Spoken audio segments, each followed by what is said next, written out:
greatest of all, let me assert my firm belief that the only thing we have to fear is fear itself. Who's going to win here tonight at Texas Motor Speedway?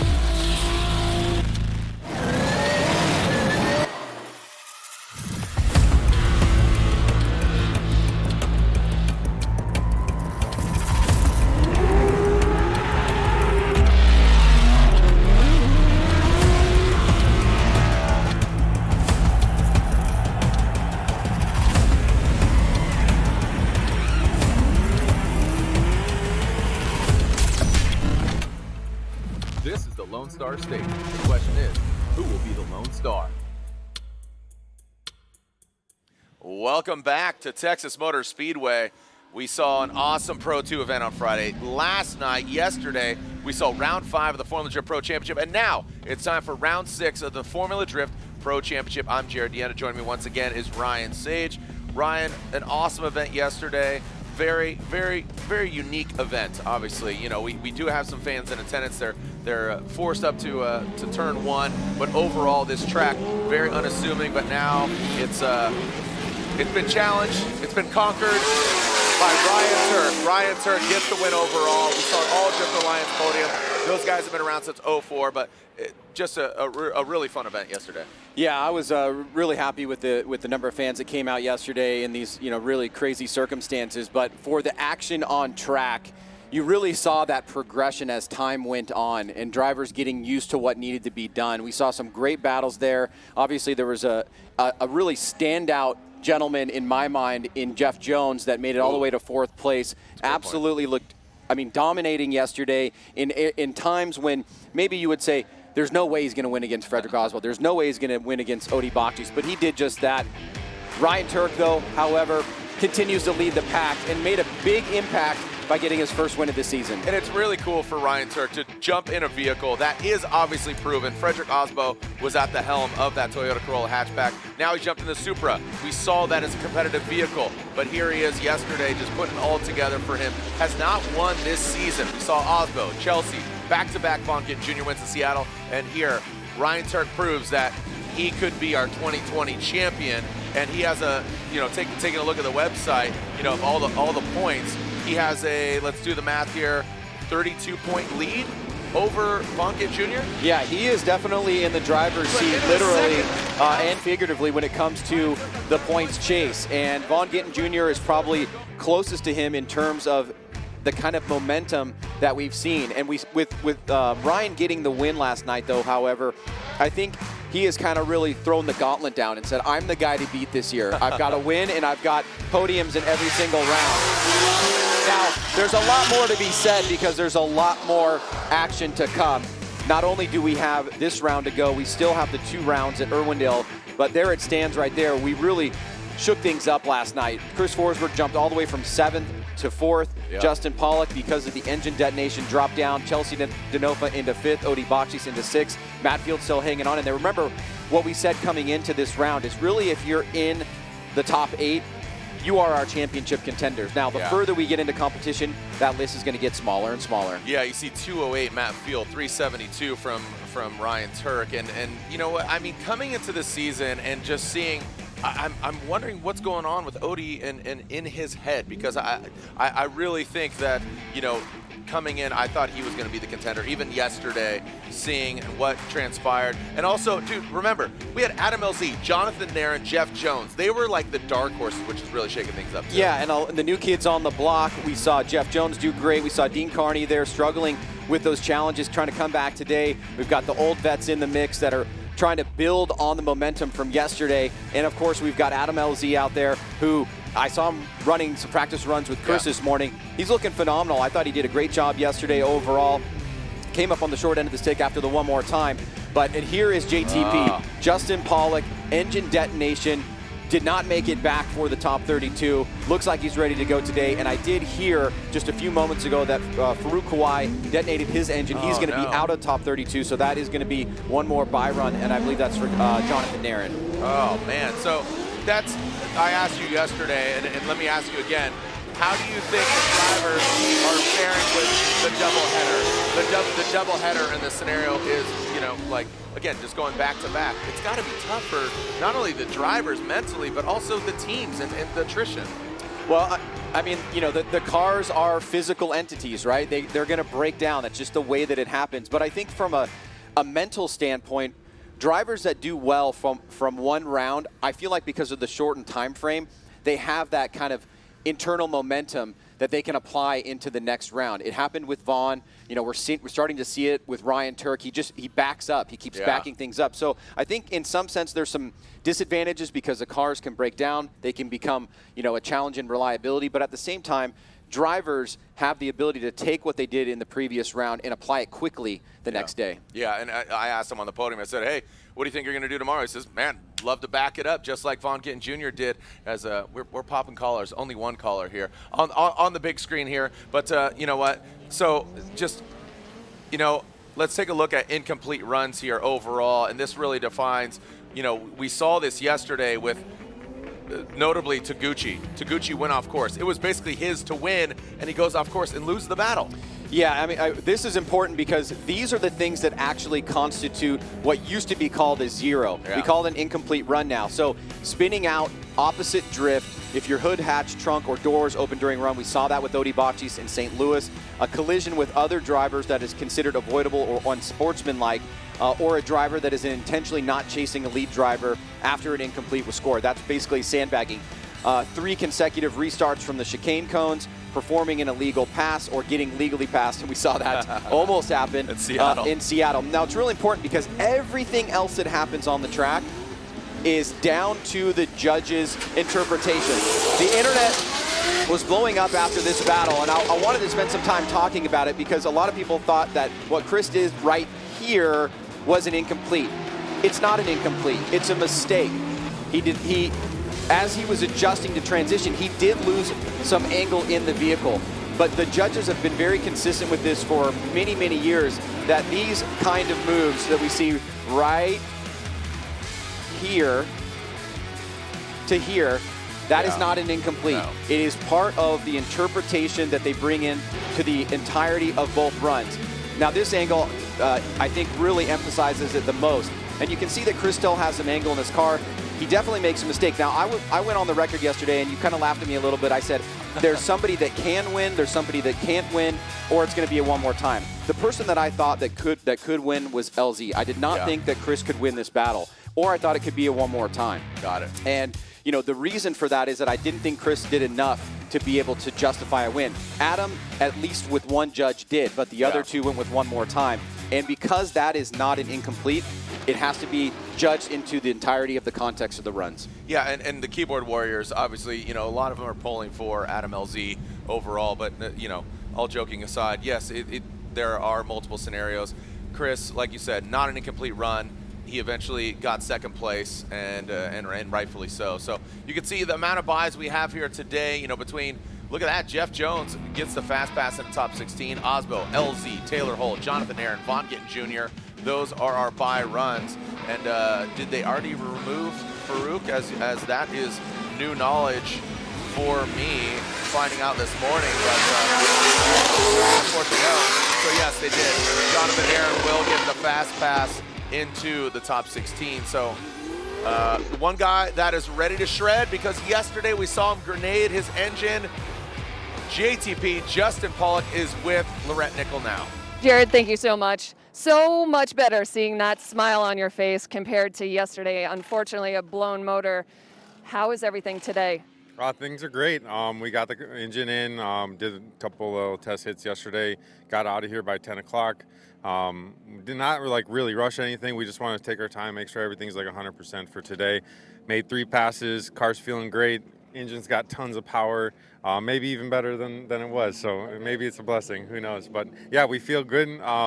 Feel pretty dialed on the track. Hit all the points where we wanted to. Called in early practice, came in here, went over the car, and we're ready to go. Okay. Is 3 passes enough for you to feel confident in the car? Yeah, I mean, honestly, as a professional driver, I feel like if you don't have the course down in a couple runs, something's way off. And that's our job, you know. you need to go out, like analyze every run. I got great guys by my side to give me like fantastic feedback, and we just make changes. And I mean, really, like you just kind of like got to hunt for the perfect setup, like your alignment, you know, your tire pressures, your shock settings, like maybe a little bit on the tune, whatever, but you just dial it in. And we had it pretty dialed coming off of Thursday, and you know, unfortunate things happened yesterday. That was a hard hit, but we got it all put back together. We made the changes that we wanted to implement. We went out and tested them, and we're ready to go. Okay. Best of luck today, Justin. Thank you So much. guys. Thank you, Lorette. And, you know, just throwing a rod, that's an unfortunate circumstance that happens. And, you know what? Look, like Lorette said, seeing a smile is great.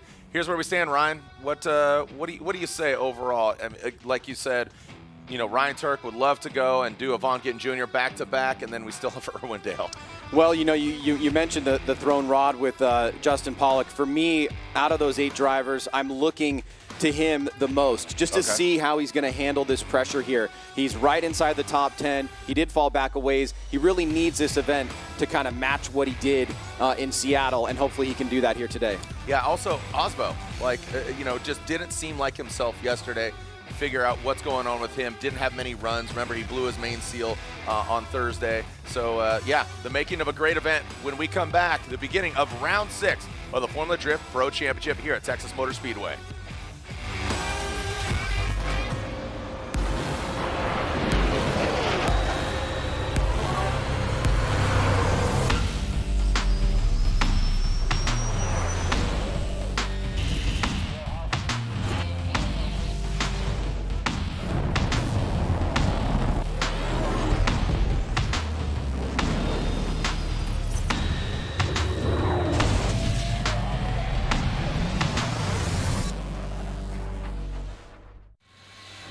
Your body is a machine with 800 horses coursing through its veins.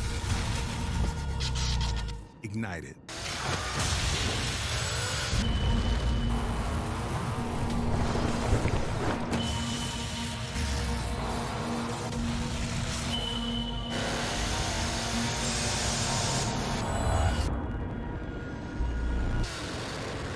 NOS Energy, human horsepower. What takes me to my happy place is actually adding a bottle of Royal Purple Max Boost every time I fill up my tank, and literally feeling the difference it makes with my engine. It's like putting on your favorite pair of socks. What a coincidence. Now at O'Reilly Auto Parts, when you buy a bottle of Max Boost, Royal Purple is going to send you a pair of Royal Purple designer socks. Personally, this might be one of the best promos ever.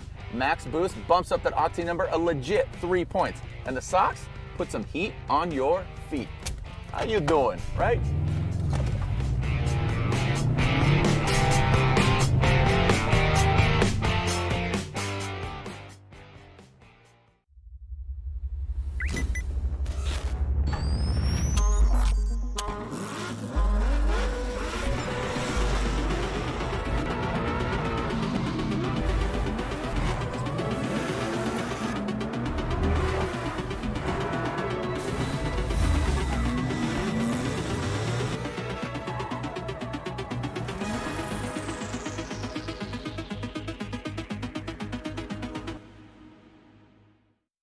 The Falcon Azenis RT660 is the enthusiast choice for ultra-high performance. Engineered for predictable handling and stability, the RT660 provides maximum traction both on and off the track. Your competitive edge has arrived with the Falcon Azenis RT660.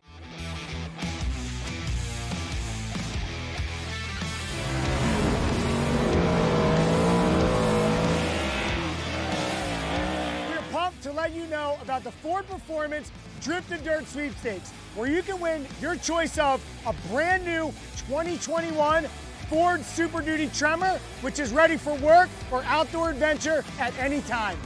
Or a 480 horsepower track-ready 2021 Ford Mustang Mach 1. All you have to do is head to driftanddirt.com for your chance to win.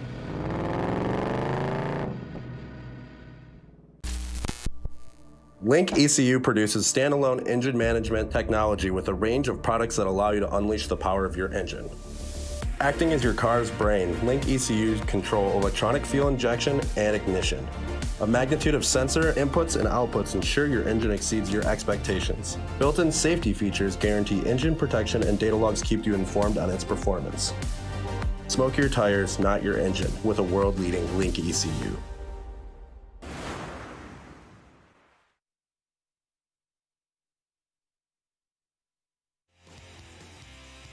Formula Drift is brought to you by Toyota. Let's go places.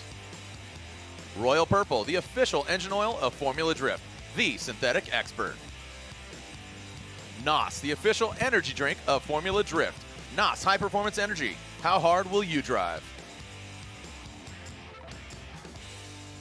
Let's go. Let's send it, Ryan, as we are seeing our top 32. We're back here again. Daylight savings time. Everybody rolled back their clocks. It's an hour earlier than it was yesterday. How you doing? Doing pretty good, man. I mean, it was not too big of an adjustment, getting up this morning, but these weekends are definitely long for sure, and this has been probably one of the longest ones as we take a look at the map here. This second time that we've seen this this weekend, and we'll see it a few more times. Remember, outside zone 1 and 3 are our decel areas. We know a lot of action at that first inside clip out to outside zone 2. Seems like everybody's pretty much locked in for outside zone 4. So a lot of the action happens on the first, say, half of the racetrack. And, we're starting to see the speeds pick up. Guys getting into the high 80s now and into that first initiation point. And remember, that run-up is about the same as the Long Beach Grand Prix event. Yeah, but I had a conversation with Kevin Wells yesterday, and he was quick to defend kind of the setup overall as we look at the tandem format here. And of course, we want to see head-to-head battles. Each battle consists of 2 runs. Higher qualifying leads the first run. Don't have qualifying, so therefore whatever chip was pulled yesterday, and then 3 judges determine a winner, either driver A, driver B, or one more time. It has a different flow than Long Beach. You might say it has the same distance of run up, but it has a different flow coming into that first, especially that inside clip to outside zone 2. I think that's the real indicator, and with the drivers being more comfortable, especially in the lead, run the qualifying run, 100-point qualifying run, run a chaseable lead run, follow the decel map. Yeah, this is a hard course, and I think we need some courses like this from time to time, especially when you're kind of forced in a corner where you don't really have a lot of choices. But this does bring a variable into the series, and for the chase drivers, which they're supposed to be initiating no later than the last initiation point, we saw some guys not doing that. We saw some guys doing it really, really early, and it hurt them. So getting the timing right is what you really need to do as a chase driver. I think chase driver overall has a much bigger challenge than the lead driver. Not dealing with the smoke, not dealing with the guy that you're 2 inches away from. But you kind of get an idea with the drone here exactly what the drivers are dealing with from the bird's eye view, and you can see the concrete that's been paved over the years to widen that section of the course. We've also, this year in particular, made a little bit of a reversal on the debeating rule for this course only and for a specific part of the course only. From outside zone 2 to 3, the competition staff had said if you drop a tire there and you debead, that little tiny mistake should not result in you losing the run. They will allow you to change your tires if you do it in that particular area, just because there's about a 6 to 8 inch drop off if you go beyond the rumble strips. And we are allowing them to drive on the rumble strips to get as wide as possible. Yeah, we didn't see that yesterday. I mean, we saw people drop tires, but not to the degree that would actually debeat a tire. So hopefully, fingers crossed, now that we said it, we'll probably get cursed here, announcer's curse, as we see our gentleman up there in the bucket, in the sky bucket there, getting the shots. So thanks for joining us here. Round 6 of the Formula Drift Pro Championship. Laid it all out, understanding what's going on. We saw it yesterday. We saw it on Friday with Pro 2, and I have a feeling that just drivers are going to be pushing a lot harder because now they don't have tomorrow to worry about. Obviously, want to keep the car together, see it at Irwindale, but it's just all about winning here today. Here it is, the Air Force Aim High Trivia. Go to the YouTube description on the Formula Drift description page, and you will see the Aim High Air Force Trivia. How much does an F-16 weigh? Is it 20,300 pounds, 18,800 pounds, 22,400 pounds, or 26,500 pounds? F-16. Huh. Never. I don't know. Whatever. I think Ryan Turk could bench press that though. Regardless, he's feeling the flow. Not only is he doing CrossFit, but he's feeling the energy from yesterday. So Here we go. We are about to see our first driver. We are seeing the bye runs. Frederick Osbo, I was talking about him and just didn't seem like himself yesterday. We'll see if he's rising to the occasion. Here is a look back at St. Louis, round 1, where we saw an all-Toyota final. They were talking about in the teaser video, and it came to fruition. So we saw Ryan Turk and Frederick Osbo, but Frederick Osbo eventually got the win in the debut of his brand new Toyota Supra and the debut of Ryan Turk behind the wheel of a proven Corolla hatchback. Yeah. So that was quite a benchmark for the Papadakis Racing and Toyota Racing team. I really thought we were going to see Frederick Osbo build on that momentum much quicker than it has happened up to this point. He looked absolutely phenomenal, and I remember thinking back, oh, he's just going to keep building. He's going to peak at the right time and then take out this whole weekend. It was Chelsea DeNofa that got that next day, but Osbo and his teammate Ryan Turk are really doing a great job for their Toyota team overall and looking strong and consistent for the first event. But remember, we've got variables in each course that we go to that make things challenging. In Seattle, we dealt with some rain. We had to make some adjustments there. And Osbo had a big break in his vehicle on the second day that it caused him to lose some ground. As you mentioned yesterday, maybe he didn't look exactly like the Frederick Osbo that you're used to, but we know how challenging this course has been, and so I know today he needs to and wants to have a good performance. Yeah, really looking forward to what Osbo can produce. He will get a bye run here, so, interesting enough for him, he'll either be going against Justin Pollock, who had the worst day possible, or Jonathan Castro. So we'll see Frederick Osbo warming up his tires, and we'll see him pull up to the start line, the burnout box here in that Rockstar energy drink Toyota Supra, the GR Gazoo Racing Toyota Supra, I might add. Warming him up, and he'll bring it on up, and we'll get our first turn and burn of the event, but not a battle, just a bye run. Our judges laying out the course here. Like you talked about, Ryan, 4 outside zones, only 1 front clip. So we talked about passing, which was there was a small opportunity in Seattle between JTP and Vaughn Gittin Jr. Vaughn tried to go for it. Justin said, nope.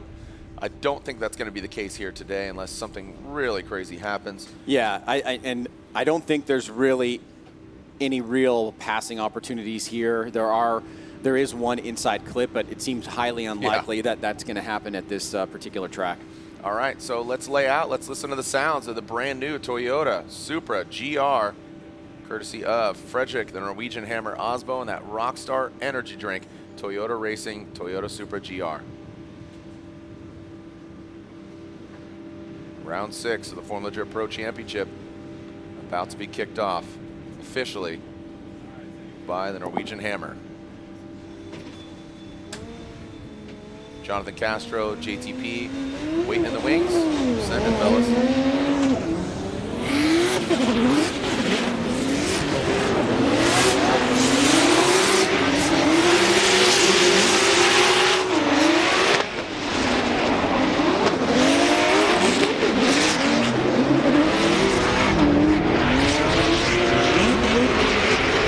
Still looking a little loose there. Did you see that? Well, I mean, I think that looks more like the Oswald that we're used to. Pretty much it was picture perfect in terms of using the decel zones, getting into the outside zone. Was it 110% of what we see from Frederick Oswald? No, but didn't really need to do that there. I think this is a good primer for what potentially could come, but obviously all the work needs to be done against your fellow competitors. All right, we take a look at it again here with this bye run. Just what I was kind of looking at there was through that sweeper you saw just a little hip shake, a little Elvis Presley jammer. Watch here coming through. But like you said, he doesn't have a competitor next to him. That's really the game changer. You could practice all you want, but when push comes to shove, when you have another vehicle next to you, you're gonna step up and rise to the occasion. If we gave these guys 24 hours of practice, they would take it. So they'll take an extra run. what? You're I know, right? Like, how many runs do you think they're getting in practice? And that's a great point. How many times? How many times are they running? Most guys are getting in between 10 and 12 laps on Thursday. We have a 12 count max prior to head-to-head competition. There's a 45-minute warm-up in the morning. Some guys are getting 2-3 laps there. I think some 4. So you're getting 16 passes maybe, if you're lucky. I mean, it's still very impressive. That's kind of why I bring it up, because some are getting less than that. You talked about Osbo blowing out that main seal, and then he only got 4 runs. Well, Osbo historically usually does the least amount of laps when he wins events. Just in what I've looked at, yeah. There's been a couple events where he's done like 7-8 laps and he ends up winning that event. So sometimes over-practicing can be challenging as well, and I know Justin Pollock actually feels the same way. Yeah, right. So JTP, you know what? He would have loved to run yesterday. He did not, unfortunately, you know, throwing that rod, and now he's going against Jonathan Castro. Castro went out yesterday. Unfortunately, I believe that was that too. I know he took out, or Dylan Hughes took himself out, but Castro and Taylor Holt. Nope. Ooh, what do we got there? Castro hit a cone. Oh. So, I was like, what, did I say something wrong? No. So yeah, Taylor Holt took out Castro yesterday after an unfortunate turn of events for Dylan Hughes. So Dylan hopefully got his car back together. I know he's having tranny issues, had no first or second gear, and just started in third and then went right into the side of Castro.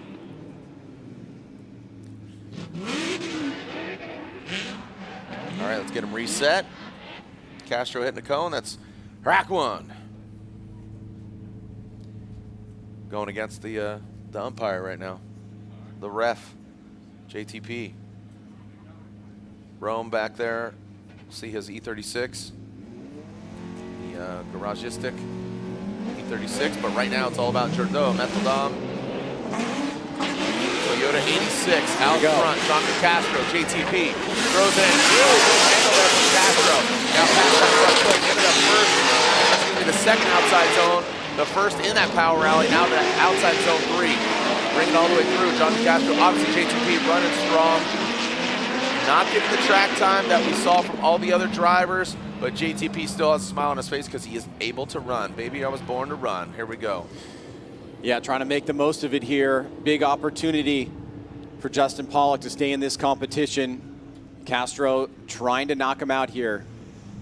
Build on those results.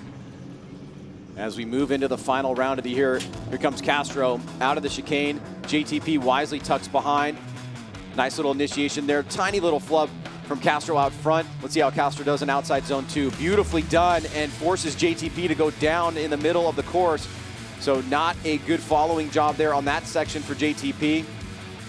Here's outside zone 3, better by JTP. We're seeing him get closer on the line, a little bit less angle, and now moving through the finish line. So overall, Jonathan Castro, look at this initiation here. Very early, right at that second standing cone.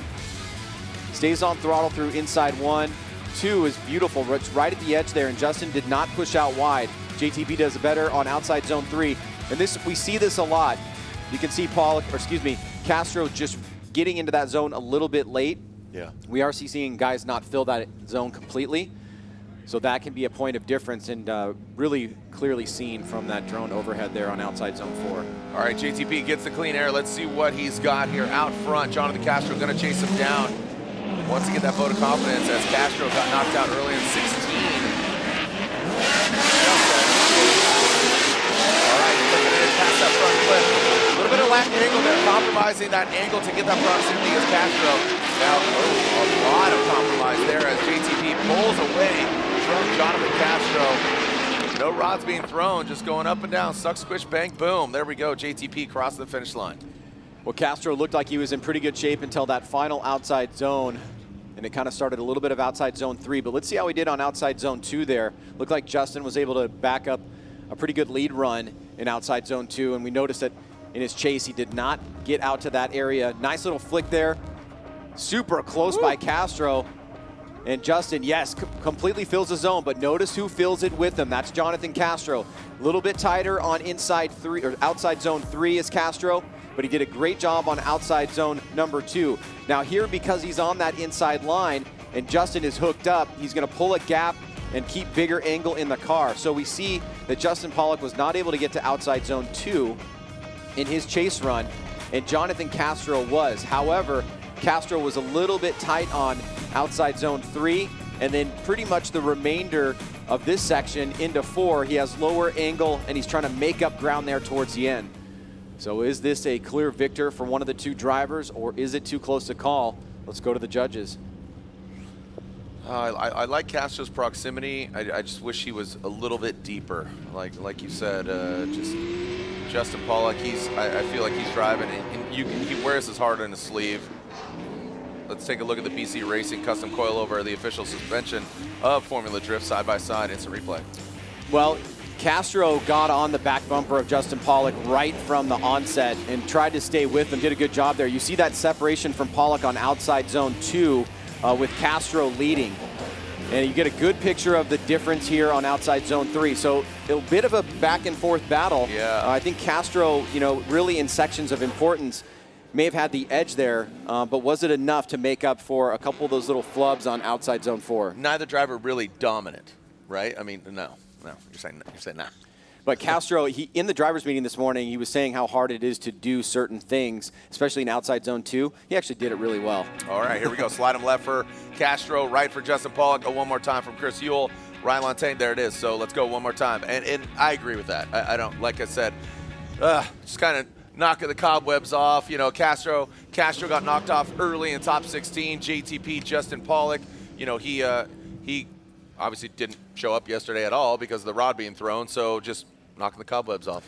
Yeah, he's obviously in a tough position here, right? And there's a bit more nerves that are going to be building up with this one more time. You're always, I can imagine what it's like being a driver sitting there just waiting and waiting and waiting and like, did I do enough? Is this a one more time? Right. You just never really know until you actually can go back and digest the run and see what the judges see. But nonetheless, he'll do it again. When is the goatee going away? Probably after the weekend, I think. All right. So we'll see it one more time between those gentlemen. And here is Jonathan Nairn getting a gift here. Unfortunately, Farouk Kawai giving him the gift because he detonated his engine. Let's listen to Jonathan Nairn and his S14.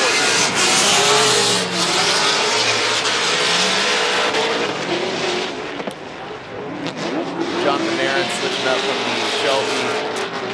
the Shelby Cobra to, and he talked about popping a couple engines in Seattle. I saw him actually at Ford Fest as well out there in Bowling Green, Kentucky, and he was just like, oh man, I popped not one but two engines and this and that and the other thing. And so he brought out Old Faithful for him, a vehicle he's been competing in Formula Drift Canada, but could see Lorette Nickel going down to JTP. We'll see if she can get some words with him. Lorette, what's up? Hey, guys. All right, Justin, still sitting in his car.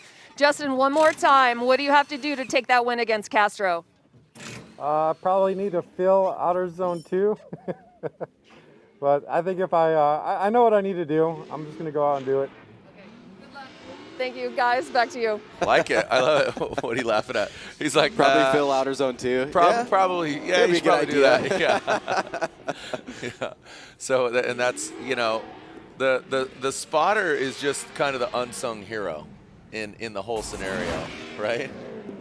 I think so. They're so important. Yeah. They get an understanding of what's going on the track from a perspective that's not the drivers, clearly, right? They're watching Big Haas. They're looking at the replays. They're watching the other driver. They can provide real-time feedback to their driver. And I know some of them have different techniques about how they, put together what they want to do against each driver. Yep. The strategies. So they are definitely unsung heroes for sure. Rome Charpentier going against Chelsea Denofa. This is a big uphill battle here for Rome, but you know what? If anybody's going to do it, obviously Rome is a talented driver. Love seeing him step up here. Chelsea Denofa whipping past that front clip into that second outside zone that Justin Pollock was just talking about. Now into the third outside zone. Ooh, look at that separation there. You can see Chelsea Denofa bring it to that final outside zone through that sweeper. You saw Rome kind of adapt and manipulate the vehicle to try to get a little closer there. You can see how shallow he was through the sweeper, but then he modifies, moves that E36, the garagistic E36 back to the side of Chelsea's Mustang. Well, we know Denofa is going to be deeply unsatisfied with the top 16 knockout yesterday. Today, big angle on initiation, gets to outside zone 2 and 3, decels in the right area. Rome trying to chase him down. You can see pushing hard, gets right up in the pocket here, trying to close the door. Denofa, big smoke line there. As you can see, Rome cuts the line just for a second to gain proximity, making those little sacrifices to try and get back in the fight. And now he will go to the lead position here to take on Chelsea DeNofa. All right, a 2021 Nightshade Edition Tacoma and Tundra cleaning up the track, get them back into position. And there it is, the 2021 Nightshade Tacoma Special Edition, built off the limited grade, offering the perfect combination of luxury and functionality. Rome Charpentier will be leading. Chelsea DeNofa giving chase. Take a look at that instant replay here. You can see the drone's eye view. Chelsea getting out to that second outside zone, going to that third. Looks like Rome gained some ground. Chelsea actually shallowing up, but look how quickly he adapted. Yeah. Right. He yank the handbrake and get that car massaged out to the outside zone, and that's just that seat time. That's getting familiar with the vehicle, being one with your machine. No doubt. Let's see Rome leading now. There they go. They extinguish. Rome start line. No cones hit. Just pacing them up, making sure they're tight for tandem. Now past that first inside clip out to the second outside zone. Now Rome goes into that third outside zone, and there it is. So you can see the cars gripping up. Seems that maybe the asphalt a little cooler than yesterday towards the latter part of the day, and you can see just really gaining a lot of traction. We see how important getting out of the gate with your fellow competitor, if you're in the chase run, is at this track. Yeah. One little slip, one little bad move, and that guy can run away. Now, not as big of a snap there by Rome, and a little bit of an adjustment. He's on the edge of outside zone 2, but he gets a little bit of a gap on DeNofa. Fills outside zone 3 pretty well. DeNofa coming through the smoke line after 2, trying to find an area here where he can attack. Rome kind of loses a little bit of angle. Now he starts putting the angle on, getting into the right section of the course, and now DeNofa is about maybe 2.5 feet away through the finish line. Let's take a look at it again here from the drone look. Coming to the center section, does a really quick initiation. DeNofa, now he's trying to play catch up, but he's staying on the line with Rome, which is something that's important. Can he get proximity here towards the end and make more of an exclamation point? He did have a good lead run. Rome had some high points as well. And now it's going to come down to those 3 judges to our left to find out who's going to be moving on into the top 16. All right, you can see overhead, Royal Purple, the official oil of Formula Drift, and Type S. Type S, the official lighting of Formula Drift. Slide of left for DeNofa, right for Rome Charpentier. And it looks like Chelsea DeNofa will get the win. So just like that, Rome's weekend is over. Good on you, Rome. Definitely a great effort there on that second, on the second run, the second half of that battle. A good lead run, but just not enough going against, I would say, I imagine him being very eager, little eager beaver there. Chelsea DeNofa coming back from yesterday's early loss. Look at this guy, Jeff Jones, riding high right now in that Doc Edelbrock 370Z. I really wish we had a 4th place trophy to give him. I was really impressed with how he drove yesterday. We talked about it. It bears repeating. Going through Odie, going through Osbo, then eventually having to go against Von Gittin Jr. Yeah, I think the big questions that you and I spoke about, over the period of time that he was in competition or throughout it were does he have the car, and can he hang with these guys with that vehicle driving-wise? And I think the answer to that is a resounding yes on both accounts. Yeah, really excited to see what Jeff Jones can do today. He's going to go either against Kazuya Taguchi or Dan in the top 16 because he has a 5 run right now. Whoa. Okay, well, let's not make that a theme to come. Yeah, that was very interesting. What is going on with Jeff Jones, man? Well, it won't mean anything in terms of the competition. All we require for drivers that opt to take their buy run is that the vehicle leaves the line under its own power. That's the main criteria there. But this is the second time something like this has happened to Jeff. Remember, look at, he's That's like an emoji right there. Sorry to cut you off. If you know, the irony is actually much thicker than that, because in the drivers' meeting this morning, when we were asking them if they wanted to run their buy runs and everybody said yes, Jones said, "Don't do it, it's a trick."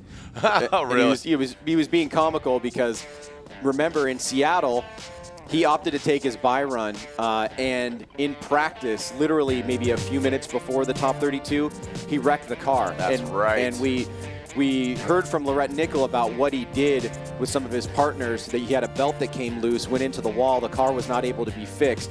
And so it was a little bit of a curse there that he decided to take the top 32 run. Now here in this one, it's a buy run. He makes it to the buy run, but looks like something goes wrong for him about halfway through outside zone 2. And now he's, at least for the time being, sitting dead in the water. All right, he's just showing you where the toe hook's at. I think he wanted a little bit more camera time. Yeah, he just wants camera time. That's all he wants. Like, the car's fine. Everything's fine, Ryan. Everything's fine. You know, people say LOL, right? You just did the BATMN. Blew air through my nose. Ah. Yeah.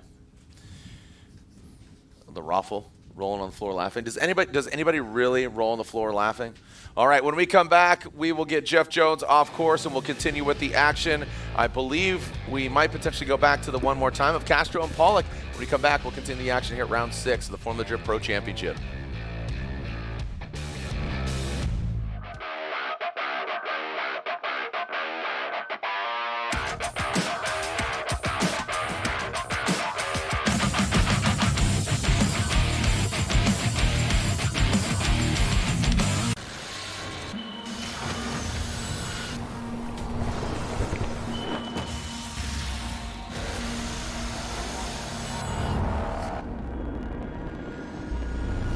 Energy, human horsepower. Right now at O'Reilly Auto Parts, if you spend $45 on Royal Purple products, like I just did for my oil change, Royal Purple will send you $10 back. Here's how easy it is. Head to your local O'Reilly Auto Parts, pick up any combination of Royal Purple products that get you to $45. Also good at O'Reilly.com. Make sure you take your receipt, snap a photo of it, then go to RoyalPurplePromos.com and simply upload your receipt image. It's so easy. Then all you have to do is go to the mailbox and find your $10 rebate check.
back to the action. Jonathan Castro, JTP.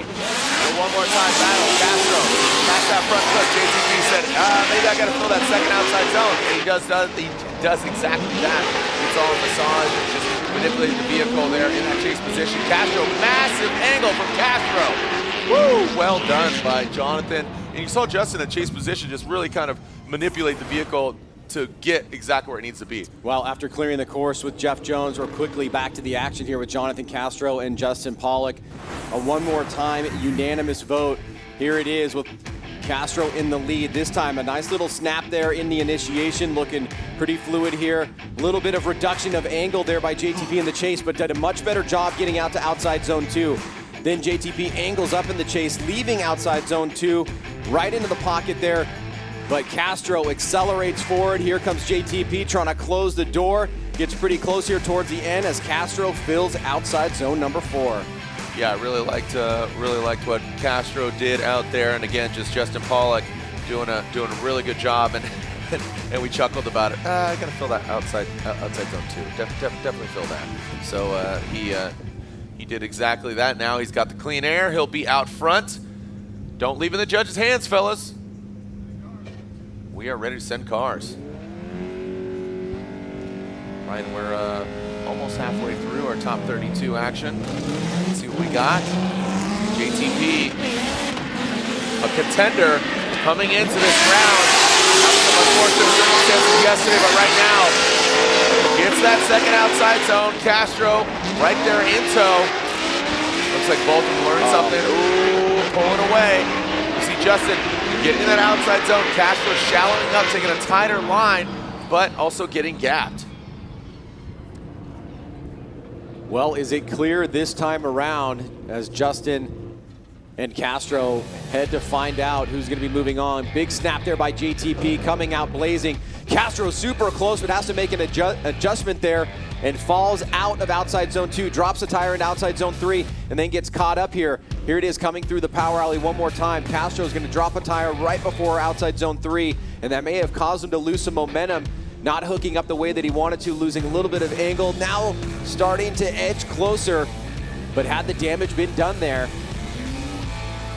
Here it is, that snap from Justin. Castro will start off super close to Justin, but then right here, watch outside zone 2. He's gonna come off of it and lose a little bit of angle there. Drops that tire into outside zone 3, and then he's left playing catch up here. Cuts the line to gain proximity. And do we have a victor between these two guys? Coming out of this one more time as we take a look on board with Jeff Jones, getting off the flatbed there. We'll find out shortly if he's calling a competition timeout. Well, he's got. Oh. He's good, remember? Yeah, he's good. He's not going against anybody. You got tranced out, dude. You all right? I hope he doesn't call a competition timeout. Oh, JTP gets the win unanimously. Sorry, you threw me off there, Ryan.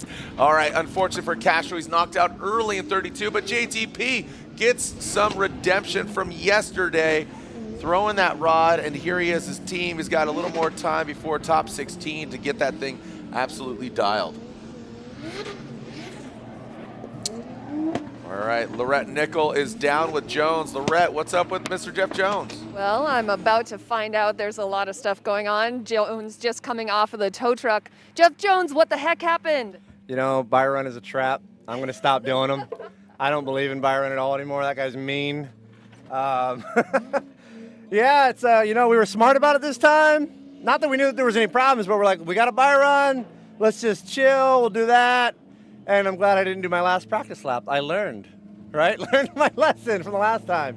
So maybe we missed something last night. It was a long night of work on the car.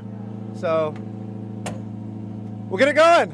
Okay. It's not too bad of a problem. We'll get it going. All right, guys. Thank you. I didn't hear a clear answer on what was wrong with the vehicle. Just that it's your fault, Ryan. Yeah. It's completely your fault. It's always your fault. No response? Yeah, I'm fine with that. Next race, we got Kazuya Taguchi versus Dan Burkett. All right, so Taguchi, yesterday we saw him. He looked dialed. He looks really good. Here we go, right out of the gate. Boom, right into it. Up garage. S15 on GC Radial. Past that front clip. Oh, my goodness, Dan Burkett. Where are you going, bud? Dan Burkett taking the wrong line as Kazuya Taguchi continues on through the course. There's going to be a major advantage going the way of Taguchi in that up garage GT Radial S15. Dan Burkett, the Gear Wrench Nexen Tire Rad Industries Toyota Supra. Wrong side of that clip, bud. That inside clip is placed about 5 feet off of the rumble strips. So he had some room there, but I'm worried that maybe he went 4 tires off if he went too far to the right of it. Let's take a look at it. Taguchi wide swing it into outside zone 1. Burkett transitions too early. It looks like he stays on course. He stays on course. It was just hit it on the left-hand side of the vehicle, and thankfully he's able to kind of get back in the fight here. But as you said, Jared, really big mistake. Just transitioning too quickly. Gets on the other side there. Taguchi, great job out front. And Dan, with that tighter line, was able to gain proximity there, but then he loses a big amount of angle. May have had to almost kind of reinitiate. So 2 solid mistakes that may result possibly in an incomplete, because I know the judges, if there's a big factor of, or a big number of mistakes, they may give it incomplete potentially. Yeah, I see one guy shaking his head. It was a Canadian thumb that was up. Okay. And then I saw a Richmond, Virginia head. Oh, I see another American thumb actually. So yeah, this is a resounding. That's an incomplete. So Dan Burkett definitely has a big hill to climb here, but he does get the clean air. He's out front. We'll see if he can throw it down. And you know what? Crazy things have happened. Kazuya Taguchi chasing him down could have a mistake. And we saw that yesterday. Remember, Kazuya had the win, and then he lost it in the last moments of that last outside zone of the sweeper. Here we go. Dan Burkett initiates into that first outside zone. Transition past that front clip. Kazuya Taguchi takes out the front clip now into that third outside zone in the sweeper. Dan Burkett. Yeah. Who are you saying careful to? Me or Taguchi? Taguchi, okay. I assume that, but all right. So Taguchi finishes it out, and with that incomplete by Rad Dan, unfortunately, not so rad for him. Yeah, tough break there for Dan. There was going to be a big hill to climb, especially in the lead position. He would have to have an unforced error basically by Taguchi in the chase position. And you can see Taguchi, he's playing it a little bit safe. He almost makes a mistake. It's similar to Forsberg's right here. A little bit of an adjustment, losing some angle, but definitely not an incomplete. Obviously with Dan going off course, and then the straightening in outside zone 3. Pretty much everything that he could do here in this lead run will not turn the tables for Dan Burkett. And Taguchi looks like he's going to be moving on to the top 16 and continues to perform here. Taking out Kengushi yesterday. Yep. And getting through his top 32 battle here today. All right, so Kazuya Taguchi up garage, Sylvia S15, weights in the wings. Unfortunately, that Gear Wrench Rad Industries Toyota Supra, I think his day and weekend is done. Love, of course, him and his wife Renee Burkett, but unfortunately, that mistake there on the first run, it was over before it even began. We'll get the official verdict here momentarily. Got the overhead view. Wind changing directions here today, Ryan. So blowing the wind from left to right. Don't know which north or south, but scores are in. Here we go. Kazuya Taguchi, Dan Burkett, and slide him left for Kazuya Taguchi gets the win. The up garage GT Radial S15 gets the win and advances on into top 16. So Taguchi will be going against Jeff Jones in the top 16. Next up, we'll see a bye run from second in points, Vaughn Gittin Jr. We saw him on the box yesterday, third place, the up garage lid of Taguchi being waved outside there. Vaughn Gittin Jr. pulls up to the line. That Monster Energy Nitto Tire Ford Performance Mustang RTR Spec 5D. Shout out to Gunner and Abby Gittin. How we doing back home in North Carolina? Gunner, what's up, buddy? Cheering on Dad. Let's listen to this beast. Vaughn Gittin Jr. hasn't won the championship since 2010. He's due.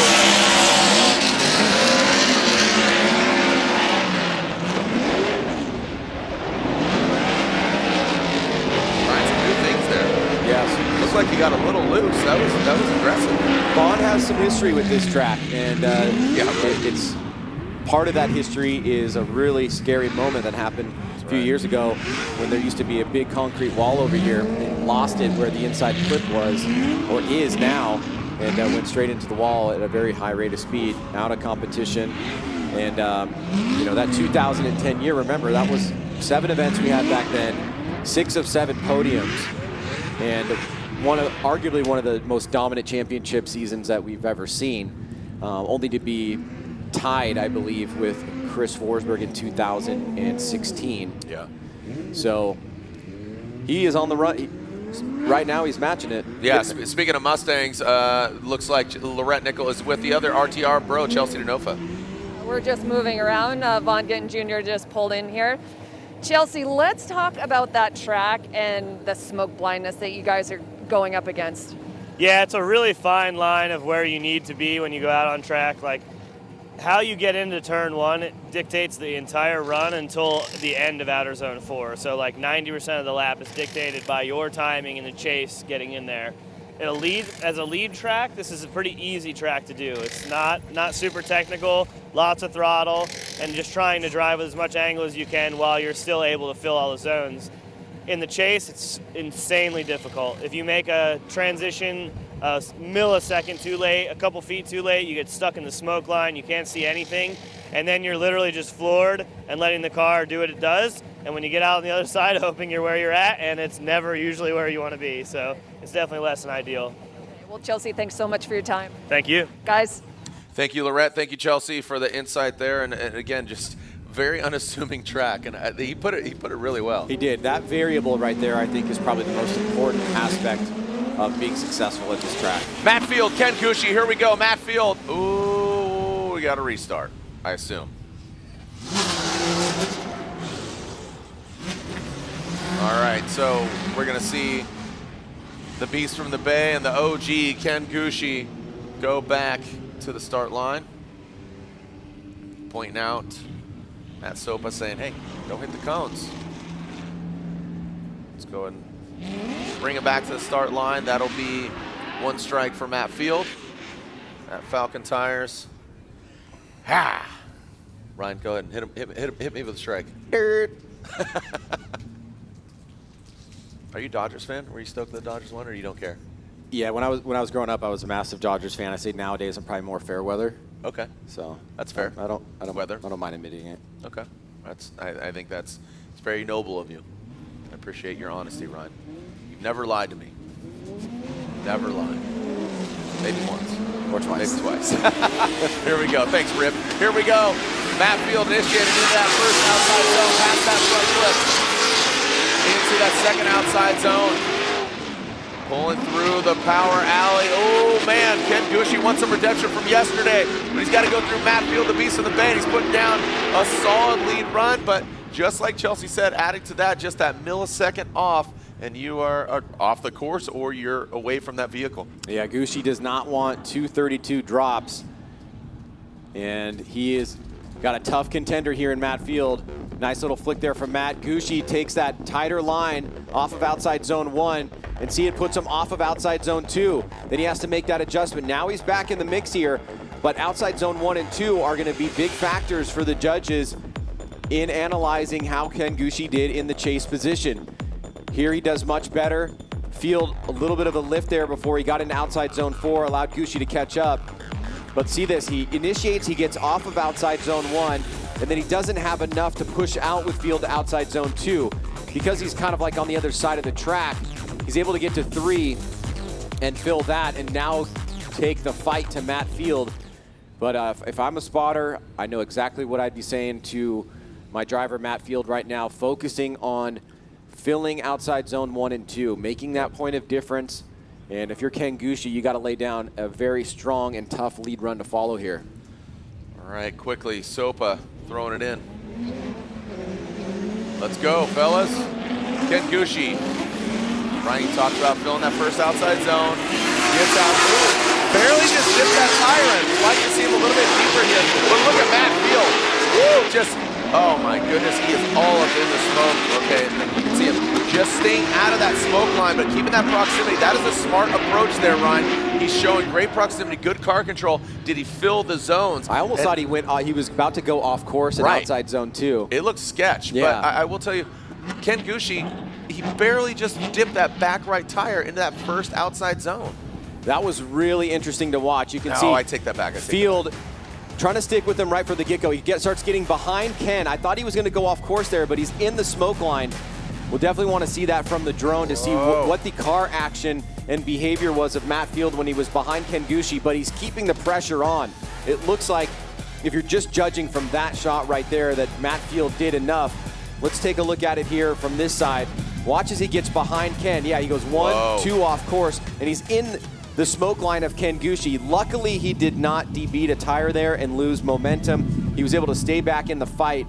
Certainly, the judges are going to want to see that as a side-by-side. In terms of proximity, he did a great job. Getting out to the line with Ken, he goes behind him, and it got real deadly there for a second. Now, in outside zone 2, remember, the drivers can use the rumble strips, but I think what the judges are going to want to look at here is how far off course was Matt Field with those other 2 tires, or with the other tires in general. Was it 3 off? Was it 4 off?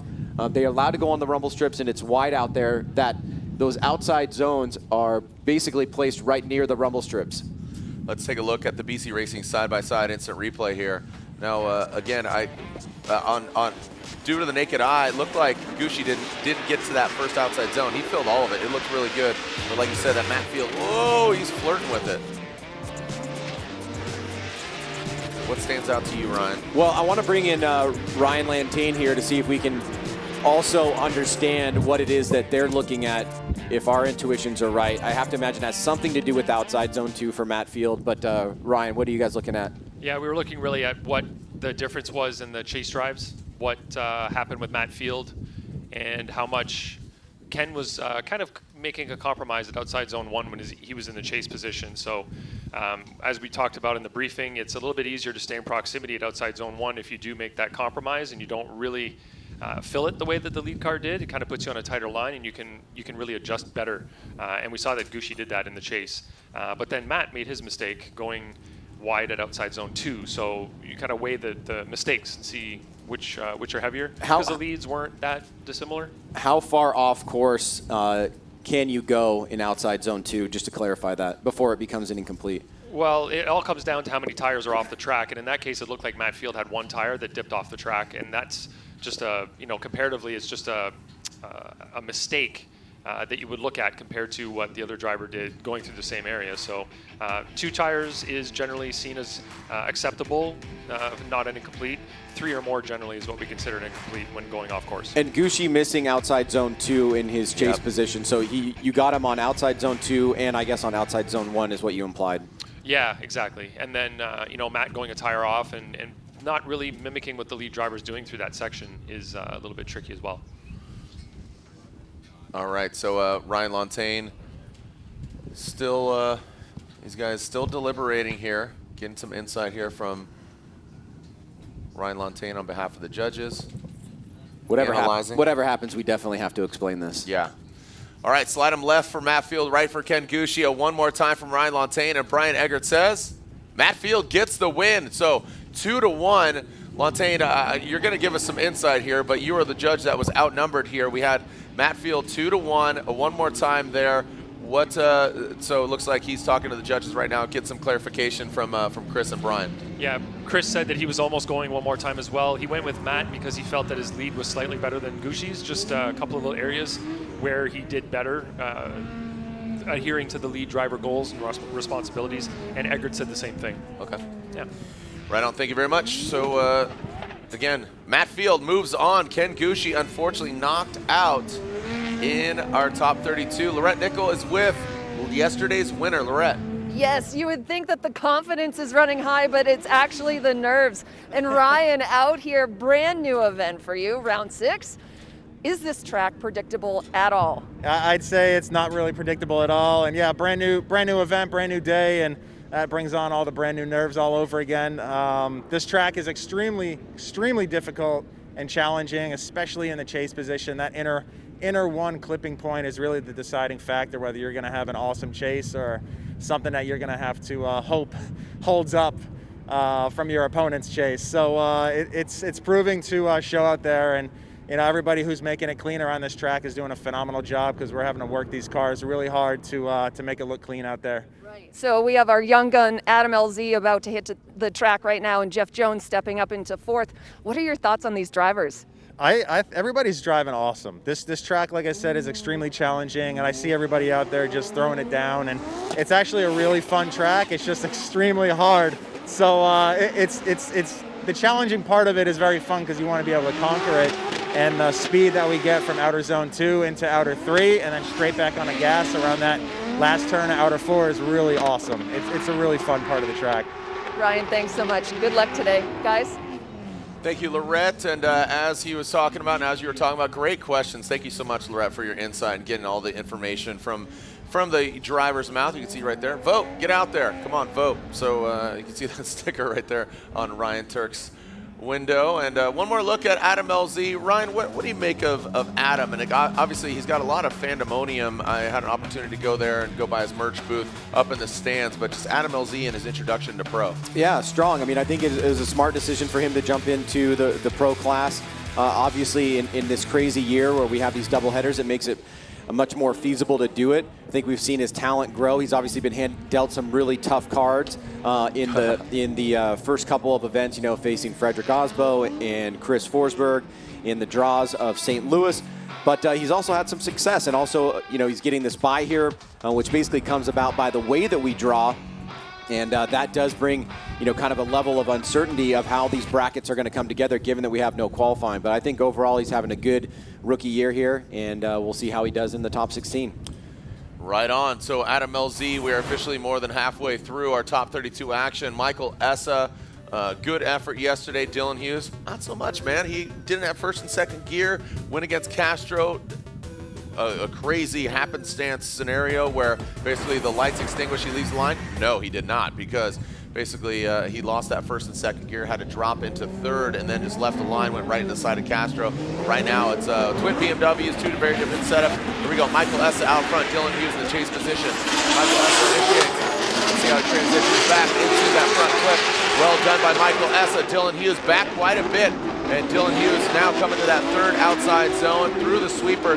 See Michael Essa pushing all the way out there.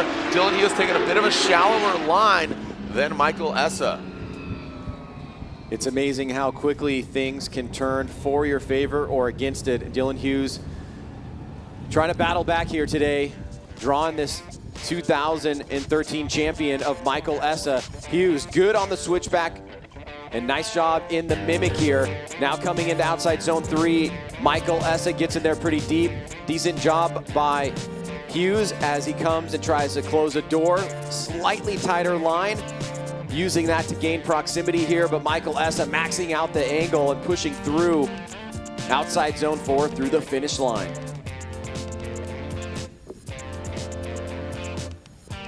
All right, so as we take a look at that instant replay, you can see that big sweeper there, Essa pushing all the way. You can see Dylan taking some angle out of it, getting that proximity.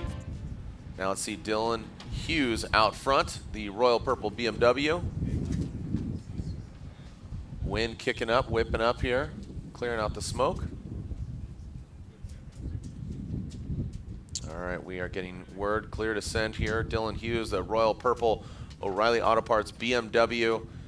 And Ryan, you talked about it yesterday, just Dylan Hughes, a really good progression just over the years, and then getting those two back-to-back great 8s. He's really got to step it up here. Dylan Hughes past that front clip. Michael Essa, FCP Euro, Liquimali, BMW now into that third outside zone. Oh man, look at Michael Essa all over Dylan Hughes. Dylan, a great lead run, but Michael Essa making his presence felt in that chase position, Ryan. Yeah, it looked like Hughes had a little bit of a punctuation or movement in the front wheels, leaving outside zone 3. And Essa got super close. It looks like it slowed Dylan down for a second, allowed Essa to gain more proximity there. But let's take a look at it from the beginning, see if we can pick out anything that stand out between both of these drivers here, as now the battle has come to an end. Here's Dylan Nice little snap back on the throttle quickly. Michael Essa losing a little ground to him as Dylan gets into outside zone 2, right in the middle there. Here's Essa trying to close the door right there. See, it has a little tiny movement. Let's see if I saw that right. Right after, see that? You see the front wheels look like it almost the sun actually is what was popping off it that made me see that. Yep. And it was a minor mistake, but enough to let Michael Essa gain better proximity leaving outside zone 3. We know outside zone 3 is a decel area, so Essa should be expecting that. So the decel's from here to there, but it happens a little bit after that. And then the rest of the course, Dylan looks strong, big smoke line. Michael Essa keeping that BMW in his sights. All right, both of our twin BMWs waiting for the verdict. Dylan Hughes going out early yesterday. We saw Essa and Forsberg going against each other, and obviously Forsberg getting the win, taking it all the way to second place overall in round 5. Today it's a brand new day. Warming up some tires over there. You can hear the squealing of the Nittos underneath Ryan Turk's vehicle. We are in the NOS Energy Drink Top 32. NOS, the official energy drink of Formula Drift. All right, slide him left for Essa, right for Dylan Hughes. One more time from Chris Yule. Ryan Lontaine says Michael Essa, and Brian Eggert says Michael Essa gets the win. Unfortunately for Dylan Hughes, not loving Texas Motor Speedway. Let's learn more about that BMW engine with the Royal Purple engine check. Hey guys, I'm Michael Essa, and this is my 2005 BMW E46 M3. All right, so something that is different from any other BMW that's out here is that we actually have the original M3 engine in the car. So this is an S54. It comes normally aspirated from the factory, but we've got this giant EFR turbo on here. We're in about 24, 25 pounds of boost, some nitrous as well, and we're making over 1,000 horsepower at the wheels. So we've got, actually we have stock cams in here, but SuperTech valve train, JE pistons, boost line rods, a bunch of ARP studs and stuff like that. And then everything else, like on the outside, is all original parts that we get from FCP Euro, like the whole drive belt system, all that stuff is just OEM parts. So everything fits in here really nice, obviously, because this engine came in the car, and it's a great engine. We've had a lot of success with it, and I really enjoy driving it. So the suspension on the car is ST coilovers and Wisefab control arms. We've got massive Sparta brakes on here, which really helps now that we basically every year we get more and more grip in these cars. Obviously with the Achilles tires, they're super grippy and we can dial in tons of grip, but we need those brakes to be able to stop when somebody in front of us gets on the brakes. So big brake kit is a must. And we also have Enki wheels, so really nice lightweight wheels make a big difference when you're on and off the throttle, grabbing the e-brake back to throttle. You can feel the weight of a heavy wheel. So nice lightweight strong wheels are really important. This car is just a ton of fun to drive, and I really feel comfortable and at home in it.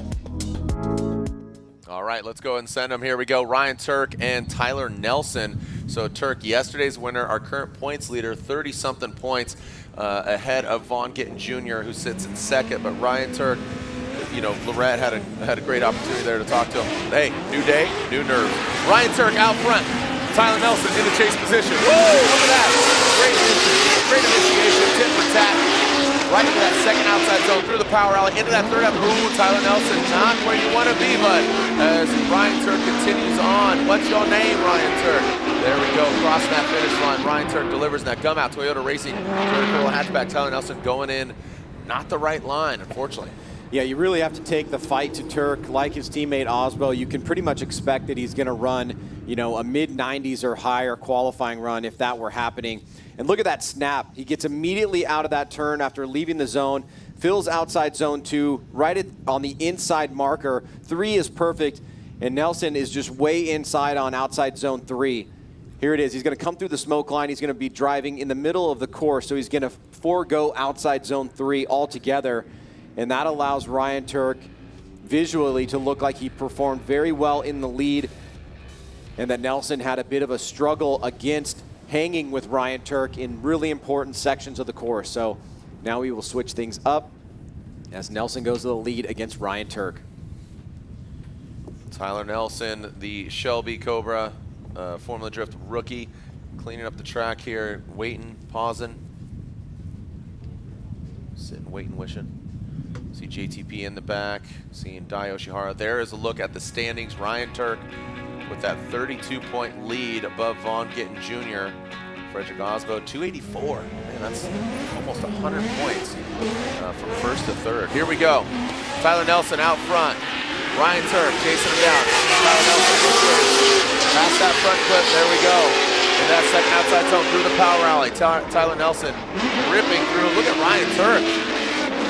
Zero chill Ryan Turk into that final outside sweeper. Really good effort by Tyler Nelson. Unfortunately, I think on that first run, just going off, or not going off, but getting offline, going from second outside zone into the sweeper in outside zone 3. Well, you know, it really has us thinking about, you know, how important that initial lead run is. It puts so much pressure on the next guy in his lead run, and we know that Ryan Turk is a great chase driver, so even in this situation where he knows that Nelson made a mistake, he's going to keep the pressure on Nelson, does a great job into outside zone 4, and it's not that he made it look easy, but he did all the right things there in both positions, you know, against a driver that he may not have had a ton of practice against. You know, there's a bit of a variable there. I'm not sure of his tendencies, but he hung back in the right places, but he wasn't so far back where it was going to become even a question of an inactive chase. Like, he was still very aggressive. Are you surprised on the success of Ryan Turk jumping in this brand new vehicle for him, but very proven with at the helm of Frederick Osbo, Osbo at the helm? I think, you know, I don't want to make too strong of a claim, but I think it's when all the pieces come together, right? And maybe the pieces in his last programs. Real quick, hate to cut you off. Here we go. Ryan Turk gets the win. So as the pieces come together for him, it is unanimous. Ryan Turk gets the win, and Tyler Nelson is knocked out. But go ahead, finish. If you have a program that is good but not great, and you have a great driver, I think it's going to be hard to get a great result out of that. Okay. If you have a great driver and a great program, all the pieces are really working for you. And it really comes down to that point, is how does that play out probabilistically over the course of a season? And for Ryan, it's played out almost perfectly at this point. A podium every round plus a win. Wow. It's a perfect marriage. Perfect marriage. Coincidentally, just recently getting married to his lovely wife, Shanny Pants. Here we go. Dean Carney, unfortunately going out. Ryan Littoral. So Carney and Littoral, these two gentlemen got knocked out fairly early yesterday. One of them is going to get knocked out early again today. Who's it going to be, but who's going to move on? Dean Carney, as remember, he threw it in really hard against Adam LZ. He says, I just kept going, rotating. Yeah. And then went inside of LZ. And Ryan Littoral yesterday, looks like I misplaced my top 32 bracket yesterday. But Littoral, Odie Bakshis, that's who he went against. Here we go. Dean Carney, Ryan Littoral. Brand new day, fellas. That Oracle Lighting Dodge Viper on Achilles tires. Woo, that power stop brakes. GT Radial, Nissan Z. Oh, man. Oh, there goes Ryan Littoral. Looks like just getting too aggressive, trying to hang with that Dodge Viper. And Dean Carney, what's going on here? Well, we saw the danger of that. You can see Littoral getting a little frustrated. Yeah, we saw the danger of that yesterday, Jared, where you lose some ground from outside zone 2 to 3, or even from inside clip 1. There's a tendency to want to fly through the course in this area, and he had angled down here, and as soon as this happens, you're pretty much cooked, because he lost angle. You know he needs to catch up. He drops that tire, but with Dean so much grip dialed into that car, super fast, it's going to be hard to catch him. And as both Chelsea DeNofa and Ryan Turk alluded to, one little finite mistake against somebody in the lead position when you're in the chase, and it's going to be hard to keep ground with them. It's literally a couple feet difference, a millimeter difference, as Chelsea said, and I think that's what happened there with Ryan Littoral. Literally? Yeah. I like how you said literally in there. It was well done. Literally? Literally. As Ryan Littoral and Dean Carney are back to the start line. Ryan Littoral, a very passionate fella. Love to see him step up, but Dean doesn't. Dean says, all right, I got your number. Here we go. Ryan Literal out front. Dean Carnage Carney in the chase position. Ryan Literal past that front flip into that second outside zone through the power alley. Oh, look at Dean Carney. He is really jumping up here. Oh, man, looks like Ryan Literal putting the car in the right place. Look at that, filling all the outside zone 4. Comes off a little bit. Dean taking a shallower line, but I liked how Dean really jumped up from that power alley into that third outside zone. He got into a very dangerous possible situation, but pulled it off, and it goes to show you like the control that he has with that vehicle when everything is dialed in. Watch this here as Ryan Little transitions from 1 to outside zone 2. Great job there. Dean misses it. Now he's flying right here. He surges forward, gets on the brakes. Literal makes an adjustment, then Dean gets in the pocket, and he's able to not fly off the course even though he was carrying tons of momentum from 2 to 3. And as they cross the finish line, we see that both drivers made some mistakes, but let's take a look at Literal in the lead one more time. Good transition from 1 to 2, fills it. Dean goes a little bit shallow there and then surges forward, but does not go too far where he starts going off course. He's able to kind of get proximity, made a couple slight moves in the vehicle there towards the end, a couple little flubs. Do the judges have enough here to award a victor between Dean Carney and Ryan Literal? All right, slide him left for Carney, right for Ryan Literal, and Chris Ewell says Dean Carney, as does Ryan Lontaine, and Brian Eggert says Dean Carnage Carney gets the win. Unfortunately, that power stop breaks GT Radial Nissan Z knocked out early. Gutted for Ryan Literal, but stoked for Dean Carney as he will be going against yesterday's winner in the top 16 of Ryan Turk. Just a few more battles left, Ryan. We have 1 bye run, and we have 3 more battles left. Next up, Taylor Hull, who gets the fast pass into top 16. Taylor Hull in that Comp Cams Cadillac ATS-V. You can see the ArcLight boys working on the Oracle lighting. Dodge Viper. So next up, we'll see Taylor Hull. He gets a bye run. Then after that, we'll see Yoshihara and Masuyama, Chris Forsberg versus Mohan, and Odi Bakshis versus Travis Reeder. Those are remaining drivers, but you can see our top 16 getting shaped up. Osbo versus Pollock, man, from 0 to hero, as Justin Pollock unfortunately threw that rod, and now he's going against Frederick Osbo. Naren versus Denofa, Jones versus Taguchi, Von Gittin Jr. versus Matt Field. We saw that yesterday. We saw that exactly in the same spot even. Adam LZ versus Michael Essa, Ryan Turk versus Dean Carney now as he defeats Ryan Literal. All right, so next up, Taylor Hull, that Comp Cams Cadillac ATS-V. Looks like he is, something's afoot here. What's going on here?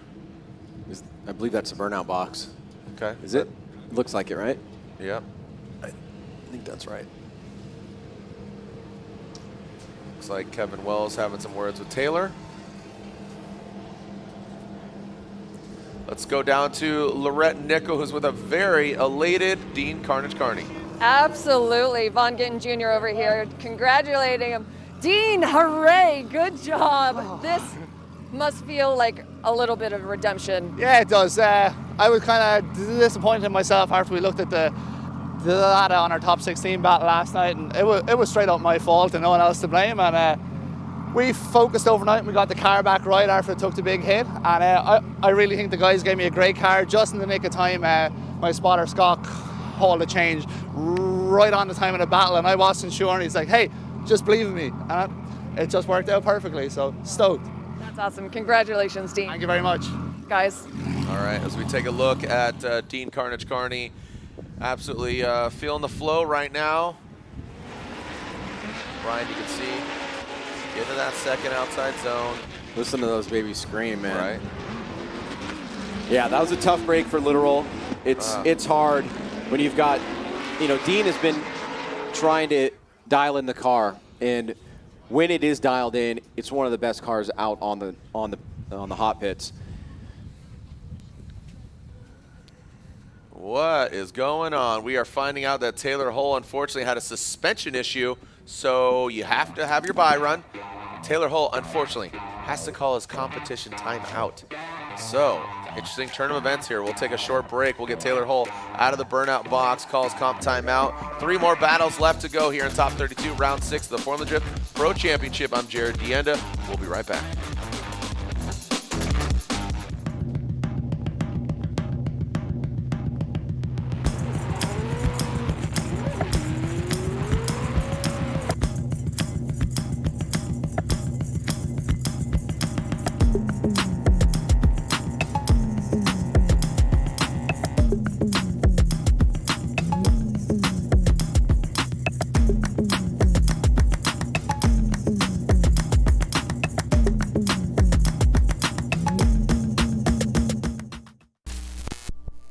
Link ECU produces standalone engine management technology with a range of products that allow you to unleash the power of your engine. Acting as your car's brain, Link ECUs control electronic fuel injection and ignition. A magnitude of sensor inputs and outputs ensure your engine exceeds your expectations. Built-in safety features guarantee engine protection, and data logs keep you informed on its performance. Smoke your tires, not your engine, with a world-leading Link ECU. The Falcon Azenis RT660 is the enthusiast's choice for ultra-high performance. Engineered for predictable handling and stability, the RT660 provides maximum traction both on and off the track. Your competitive edge has arrived with the Falcon Azenis RT660.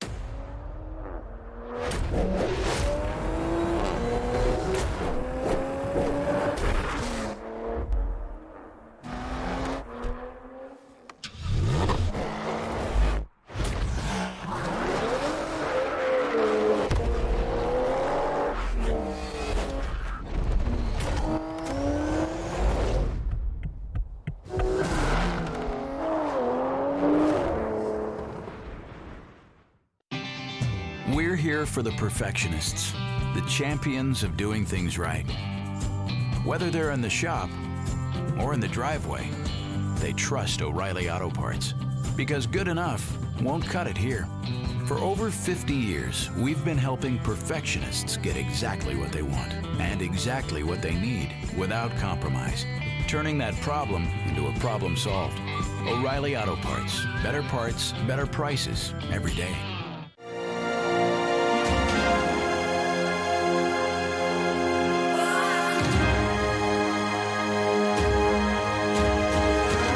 Honestly, I think the Achilles 123S is the best tire for drifting. It's just so consistent. There's so much grip.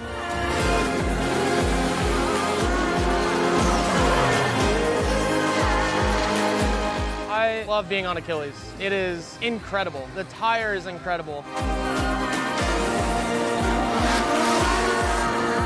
It's the best tire that I've ever used.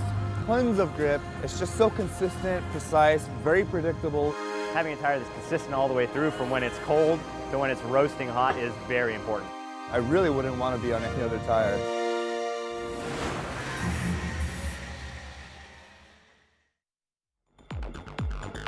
Formula Drift is brought to you by Air Force, Aim High. Type S, official lighting sponsor of Formula Drift. Lights, camera, power, fun. And GT Radial, experience the performance.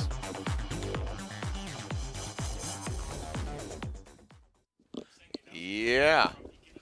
All right, so we are still seeing Taylor Hull trying to get his vehicle off the track here. This is a little lull in the action here, Ryan. Well, it's a bummer for Taylor Hull because it was a bye run, and he's burning a competition timeout, the only competition timeout he has. That means if he runs into any other problems, he will not have that option. Right.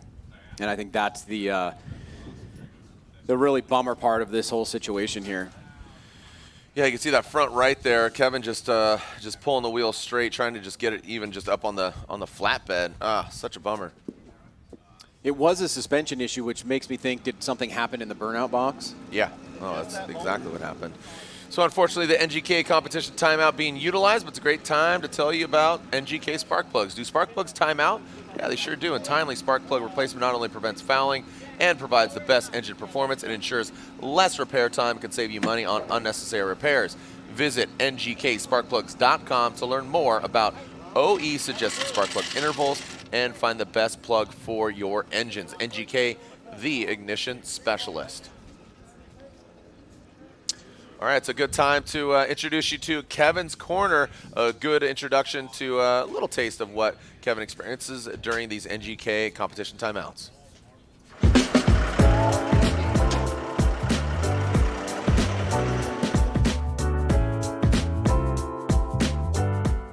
Hit it. Whenever you're ready. Clock's here, buddy. 1 minute.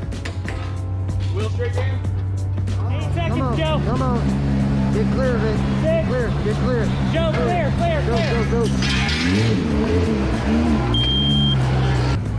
Burkett made his 5, and he's hanging out with Max.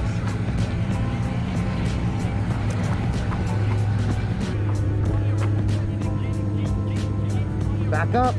You're already touching the car. So you want me to disqualify you? Don't touch it. Okay. I know. I saw you. Thank you. Yeah. We're here to let us know when it's time to make a call. On what? On this? Yeah. Yes, sir. Oh my goodness. Okay. How far down are they? They're next. So And then we're up. We're waiting for one more time, and then you're up too. I would say you probably got a minute or two before they call you to the burnout box. Copy that. We got about a minute or two before the burnout. All right.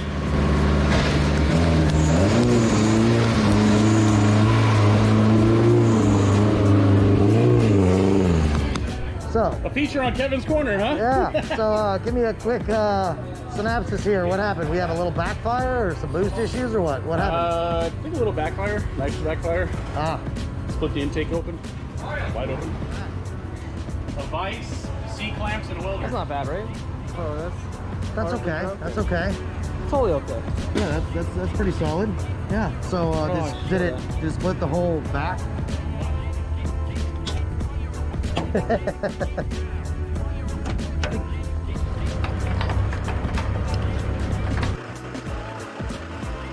Either in or out. Change the tire. So it's like pushed in. So if we put a new tire rod on it, we can just straight put it back to the stock. Yes. Thank you. Yep. Tell Forsberg they can change tires, and you want to go to Forsberg? Okay. Yeah. Okay. You guys ready? Yeah, let's do it. All right, hit it. Tell me what's up, bro. Totally doing my thing. Gentleman hit me from the behind. So yeah. So I think they're still trying to figure out fault. Like in my leg slowing down or something? I think that's what they're trying to see, is if you slowed down at all. But I saw the one footage, someone had it on their phone. But yeah, you were fully sideways as he was pushing you down the bank, huh? Yeah, I was scared. I'm assuming that's our fault. We don't get 10 minutes? Correct. Okay, we got both our separates. That rack's broken. The rack's broken, the front subframe cracked, the rear subframe is broken. That's been suspension. There's no way we're at mission 5. I'm not going to rush it. It's not going to be rough day for Tom Black's racing and Yeah. Tom Picasso racing. You guys are having a rough weekend. You guys can change tires if you want, because that one, it ripped his valve stem off. So they're changing tires. All right, so I need you in the car, on the ground, running, but you can do your gear at start line. Okay.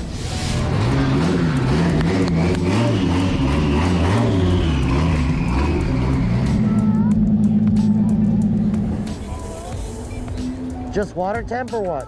Said like it hasn't gone over 200 once, and he said it lost power, broke up, full straight, he looks down, and temp was at 240. Oh damn! So it might have like watered somewhere. No, I guess he got into the track and it started to lose power, and he realized the temp was like 240. 240? Oh, it's in the bottom of this. It's in the bottom of that right there. That's the outlet. That would be the outlet. This one? Feels like power steering. You alright? Yeah, I'm good. Seriously? Yeah, just gonna go far enough back. Got it? Can you push back on that, maybe? Just grab the pin and I'll pull the pin back. Ah, you're there. You go. Let's hook this through the hood, get the hood back. Car number 9 is out. Guy's calling it already. There's too much damage. So how was that? That must have been a wild ride out there. Pretty wild. I threw it in and got right in the marbles like pretty much immediately, and then I was just playing safe the entire time, trying to smashing everything. This is my angle. Check out that checklist. 2 minutes. 2 minutes. What's our time? All right. You got a zip tie or something? Little Kevin's corner action there. So you see, real forceful. He's an angry elf there, Kevin Wells. He is. I think he has one of the most amazing yet toughest jobs in the sport. Right. It's incredible. All right, so we are back to seeing some runs here. As Taylor Hull, we're finding out, Lorette Nickel just sent over a message. She said lower control arm is broken. So unfortunately, we'll see if he can get it fixed. And he's got to run a bye run, unfortunately. So Dai Yoshihara and Wataru Masuyama. We saw Masuyama do a really good job yesterday, but so did Daijiro Yoshihara. I mean, for me, I thought Dai was the kind of guy to beat. He's very smooth. Love the way he's driving right now. So here we go, Dai Yoshihara in that first outside zone, initiating. And Masuyama past that front clip.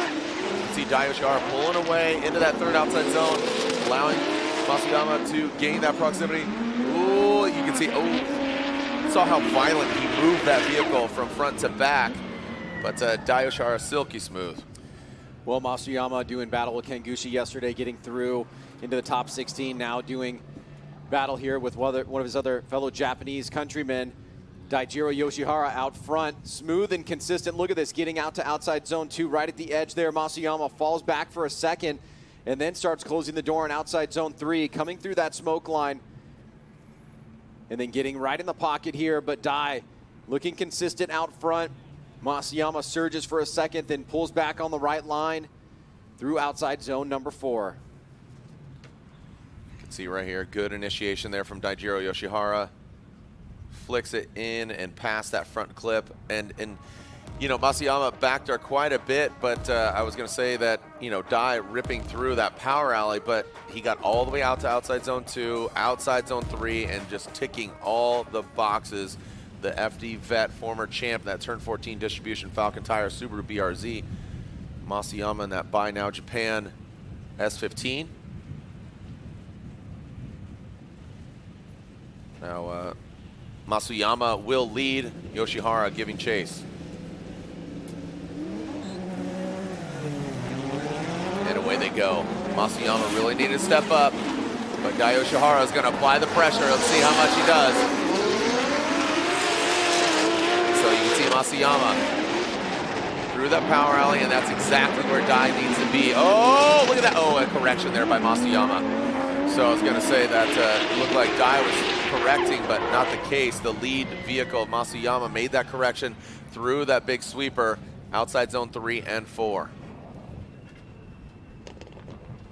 Last few remaining battles here with Masuyama and Daijiro Yoshihara. Masuyama, big flick from outside zone 1. Dai eyeing him up here, attacking to outside zone 2. Masuyama coming into 3. Dai surging forward. Let's take a look at Masuyama. An area of consequence here. Masuyama out front, Dai closing it down. An adjustment there from Masuyama. Dai has to make that adjustment as well. And that may be too big of a mistake to overcome. Let's get a look from the drone here. Flying through outside zone 2 and 3. And then Masuyama right there, you can see, slows down for a second. And that may have been enough to affect Dai. I think that's the first thing that comes to my mind. Let's see if the judges agree. And they do. Daijiro Yoshihara gets the win. And that big mistake there by Masuyama, unfortunately for him, his weekend is done. So Dai Yoshihara will continue on. He'll eventually go against Taylor Hull if Taylor Hull's able to fix his suspension and get back. There we go, Taylor Hull. Still trying to get him off that flatbed, huh? Yeah, just with that arm broken, very difficult to move that vehicle and not do some more damage. All right, Chris Forsberg versus Kyle Mohan. Forsberg and Mohan doing battle. Mohan, welcome back. Haven't seen you at the previous doubleheader weekends. So making the reintroduction here in that American Ethanol RX-8.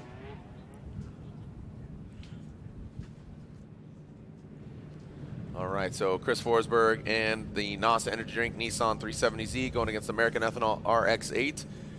Great to see Kyle back up in the mix. Forsberg will lead second place yesterday. Forsberg making the jump, Ryan. You talked about it, from 7th, jumping all the way up to 4th place in the current standings. Out of the gate, here we go. Forsberg in lead position, transition. Mohan off that first outside zone, now into the second, through the power alley, into that third outside zone. Ooh, Mohan gets in the dirt, straightens out. Unfortunately, Mohan, the menace, making a mistake, and Mohan rips through the rest of the course, but just too big of a mistake there, Ryan. Yeah, well, it's going to be an incomplete for him because that area of the course has been eating up people all weekend long, and he opts to pull out of it. Watch this here. Forsberg leaving outside zone 2. Mohan got a bit too close to the outer edge there before outside zone 3. Threw a big snap back on his transition.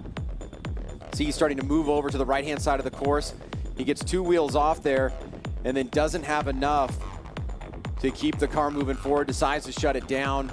Chris, at this point, needs to get through the run without incompleting. He does that, and so it'll be a big advantage here for the 6-4 car. Let's take a look at it from the sky as Chris Forsberg does a good job on outside zone 2, right at the edge there, and that's where we see Mohan get a little unhooked. Puts those 2 wheels off and opts to shut it down. So one more chance here for Kyle Mohan as he'll now go to the lead, and Chris Forsberg will chase him down. Mohan with that major mistake. We'll see if he can make it up. He's hoping that Forsberg makes a mistake in that chase position. Looks like track is getting cleared. See Dai Yoshihara getting some new Falcon tires there in the back. JTP waiting. And here we go. Mohan out front. Forsberg in the chase position. Oh boy. And I believe that is all she wrote, unfortunately, for Kyle Mohan. Or is that a restart? Maybe a restart. I thought okay, because he kept driving that something happened to the car. Yeah. But oh, there you go. Cone is down. All right, so a cone was hit, so I apologize. Mohan hitting the cone. Here's again a look at the standings. See Forsberg there, 264. So a considerable amount back from Ryan Turk. Well, I think what you pointed out earlier just kind of rung a bell for me a little bit, is that somebody from 3, 4, 5, 6 has got to do some work on Ryan Turk and Vaughn Gittin Jr. Yeah. Because after this event, if they continue to progress through competition, they're gonna spread that gap. Yeah. And the Vegas odds are gonna go much more in their favor. Kyle Mohan will lead. Chris Forsberg giving chase. And here we go, coming to that first outside zone. Mohan initiates. Past that front clip. Power alley executed very well by Mohan. Look at Forsberg jumping to the side of Mohan. That is a decel zone, but Forsberg, see him back off and then regain that proximity, crossing the finish line. And unfortunately, that big mistake there by Mohan in that first portion of the battle. Ryan, did he close the gap? Well, it was, it's going to be a tough challenge here. He's got to throw everything at the wall that he can here. Chris would need an incomplete. Forsberg opting to stay pretty close to Mohan here. Bit of a risk given the incomplete. Mohan coming up short on outside zone 2. The transition to 3. This is where we see Forsberg surging, and trouble can happen there. He's got to be careful to keep angle in the car. He's able to do that. Backs off for a second. Resumes the attack as Mohan solidly fills outside zone number 4. And let's make it official here. And there it is. Chris Forsberg gets the win, advancing on into the top 16.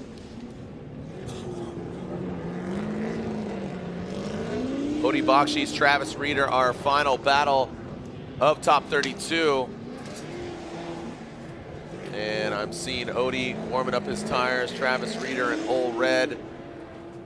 He is just behind Odie Bakshi's. All right. Travis Reeder making history last year, the first ever all-electric drift car. Parking that vehicle, and now the S13. Vote for your favorite Formula Drift driver, courtesy of Poly Performance. You're going to go and head over to the Formula Drift YouTube live stream page. At the top, you'll see of the chat, the yellow rectangle, and go ahead and vote. Poly Performance, and we want to know, who is your favorite Formula Drift driver? Please do tell. Ryan, who's your favorite? You're going to answer. That's tough. That is tough. They're like my children. Again, I'm like Grandpa now. Grandpa Drift. Speaking of Grandpa Drift, shout out to Grandpa Drift. Always watching. He's back home in his home in Florida. All right, so Odie Bakshi's. A lot of people love Odie. A lot of people love Travis Reeder. I love him as well. So here we go. We see two S chassis with some V8s under the hood. Look at that, 10 years difference. Oh my goodness. My gosh, we're getting old. Here we go. Odie Bakshi's, Travis Reeder pulling up to the line. Falcon Tire versus GT Radial.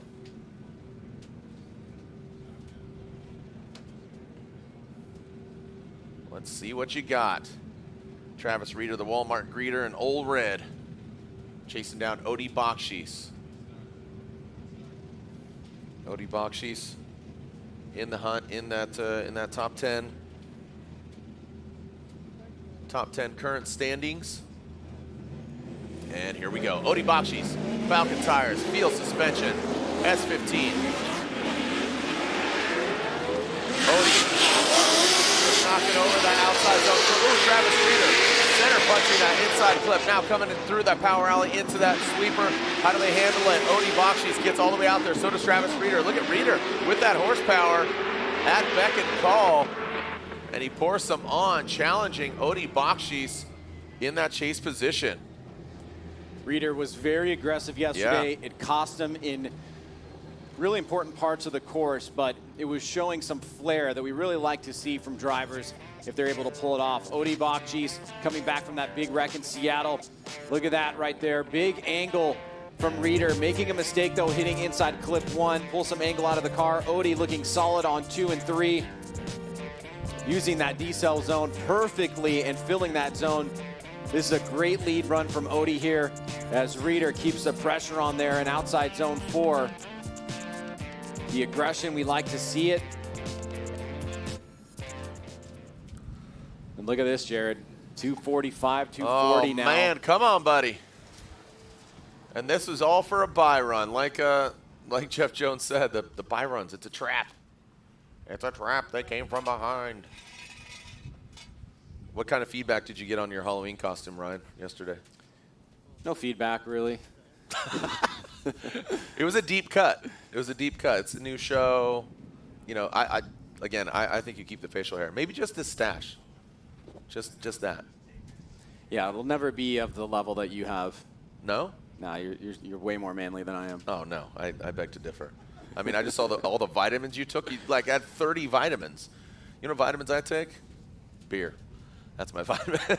That's mine. The best part of waking up. Do you see the amount of vitamins he took, Lantain? How many vitamins do you take? None. Oh, he's Canadian. He just drinks maple syrup and poutine. That's all he does every morning. Wakes up, nice can of poutine gravy. That's exactly what Lantain starts the day off with. Yeah, that's how you run, bro. 10W30? Poutine W30. Man, the clock is ticking down, and it looks like they got some confidence in their corner. All right, the Comp Cam's Achilles Tire Cadillac ATS-V. It's rolling, baby. You. All right. They're all giving the thumbs up. All right, so. Yeah, Meanwhile, oh, Reeder on the start line. What's up? Oh, okay. You had me nervous, dude. Travis Reeder, the Walmart greeter. Hood is pop. That's never a good sign. Oh, okay. All right, so they're just taking the bumper off. Just to clarify, no issues with Travis Reeder, and his whole family's watching. They cheer him on. Old Red. All right, Lorette Nickel, who do you got down there? I have Kevin Wells down here. Taylor Hull called the competition 5 minutes. What was happening there? There's a bolt that actually holds the spindle to the lower control arm. It actually snapped in the burnout box. So all they had to do was get it back, get a new bolt in it, crank it down, and put the wheel back on. But we had difficulty with the tow truck because the lower control arm, since it was off, was digging into everything. But it's all sorted now and ready to go. And we love watching Kevin's corner as well. Ryan Sage was saying that you have one of the best but hardest jobs out here. This is just amazing what you're able to accomplish. So not me. I'm just watching the teams. It's all them. Kevin, thank you so much, guys. Look at humble Kevin. Where's the Dr. Pepper? And there's Kevin Jr. There's K2. There's K2 riding shotgun with them. Right, it's crazy how like when you hang out with people long enough. I'm surprised like we haven't become one. Like we've been separate identities for 17 years. We haven't like merged. You know what I mean? Like you mean when you like hang out with K1 and K2? Yeah, you know what I mean. Like when you hang out with somebody long enough to start dressing or looking alike. No, not the case with us. Here we go, Travis Reeder, Odie Bakshis. Whoa, what a look at Odie Bakshis. Making his presence felt right out of the gate as Travis Reeder now goes into the outside zone. Odie Bakshis sweeping through. Reeder throwing some more angle at it. Woo! Nice job by Reeder. But man, right out of the gate, Ryan, Odie Bakshis aggressive. Yeah, he's known for his chase runs. Open question about how he's going to be able to adapt after Seattle. Didn't get to really resolve that yesterday. Let's take a look at it here. As Reeder leads out, look at Odie already putting the pressure on. Coming up on the inside here, pushing out to outside zone 2. Reeder, great job on 3. Odie a little bit tighter here. Now he's going to start reeling him in, but Reeder is making it challenging out there for the contender. That is Odie Bakshis. This is a must-win here for somebody like Odie that's in that top 10. Reeder out to 2. Odie, good line there as well. Little bit shorter on outside zone 3. There's from 2 to 3 again. And we're going to be thinking about that little flub, that mistake on inside clip 1 that Reeder made. Is that going to be one of the major factors for the judges? All in all, pretty close battle here. Yeah. Really great job on 3 by Travis Reeder. Beautiful shot from the drone, really giving us some great insight here of the placement on the course. All right, let's see if we have a verdict. Slide him left for Odie Bakshis. Quickly, Chris Ewell says Odie Bakshis, as is Lantain. Unfortunate for Reeder, he is knocked out. It's unanimous. Odie Bakshis gets the victory and advances on into top 16. So outside of Taylor Hull, our 16 is set. He is to have his bye run. We'll pull him up to the line, and we'll close things out with a full pole Taylor Hull. And there it is. That is how it shapes up. Got Frederick Osbo versus JTP, Jonathan Nairn versus Chelsea Denofa, Jeff Jones versus Kazuya Taguchi, Vaughn Gittin Jr. versus Matt Field. We saw that yesterday. Adam LZ versus Michael Essa, Ryan Turk versus Dean Carney.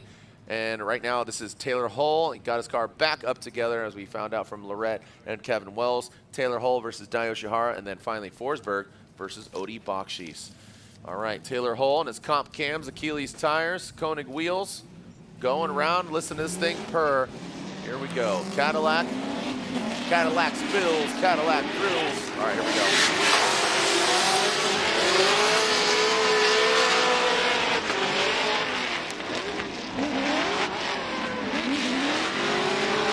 Good opportunity for Taylor Hull to work out the kinks. Put the kinks in his run. Taylor full pull Hull, throwing it down here on his bye run. Taking a look at the schedule, that is our final, again, our final run of top 32. Local time, 11:30. We'll be back here at 1:30. So you got a couple hours. 1:30, we'll be back here, live stream for top 16, National Anthem, and the United States Air Force opening ceremonies. There's Taylor Hull's run. He's able to run, and there is the bracket for our battles.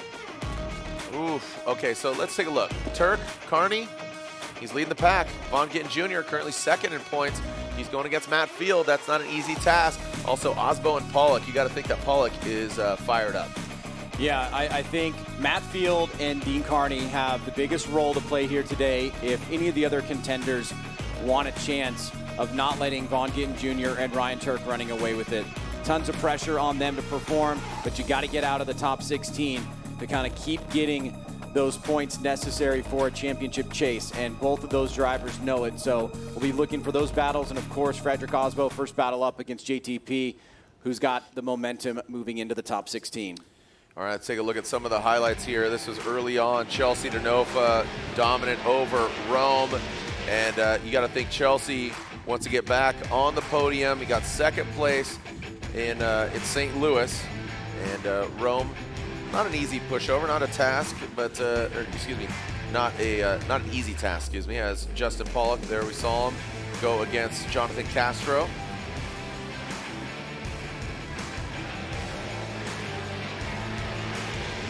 Yeah, looking at Chelsea Denofa one more time, it has me thinking, after St. Louis, he wants to back up that win. He wants to show that it's not going to be the only podium or the only win that he's going to get this year.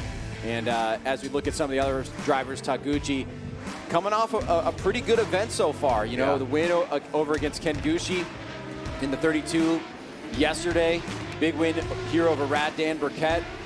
And moving on into the top 16 to do some more damage here as we run our final day here at Texas Motor Speedway. Yeah, a long triple header weekend, but very exciting. All killer, no filler here as qualifying does not happen. Pull a chip, and that's how we stack them and rack them as Matt Field and unfortunately Ken Gucci gets knocked out. And, you always feel for the other driver that gets knocked out, such as Dylan Hughes, man. Just a very difficult break yesterday. Goes against Michael Essa, the former champ, and Michael Essa gets the win, that FCP Euro Liqui Achilles tire BMW.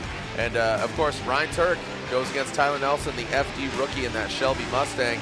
Ryan Turk, targets on his back. He's, as he told Lorette, new day, new nerves. This is a whole wash, rinse, repeat here. And Dean Carney going against Ryan Littoral, feeling for Ryan Littoral, but Dean Carney, he has had a tough go as well, and he puts it down. So Dean Carney gets the win and moves on into the top 16. Then we saw Masuyama and Yoshihara. Dai Yoshihara gets the win and he moves on.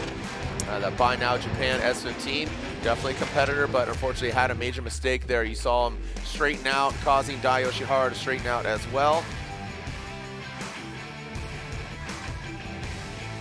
We saw Forsberg and Mohan.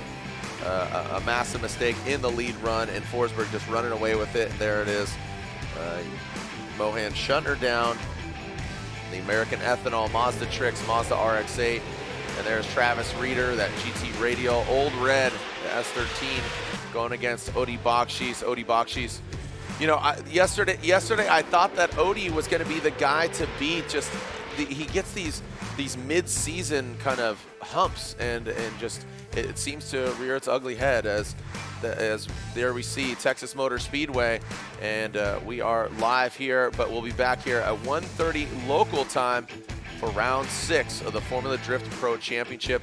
Ryan, anything to add? Any expectations? What do you got? Well, I think it's going to be a story for us to tell as we culminate this final event of this run down here in Texas before we head to Irwindale. We will know this afternoon, this early evening, where the championship stands and what's mathematically possible going into the final 2 events of the year. Thank you so much. On behalf of Lorette Nickel and Ryan Sage, I'm Jared Deanda. We'll be back here at 1:30 local time. Literally 2 hours from now, we'll be back here at Texas Motor Speedway, round 6 of the Formula Drift Pro Championship.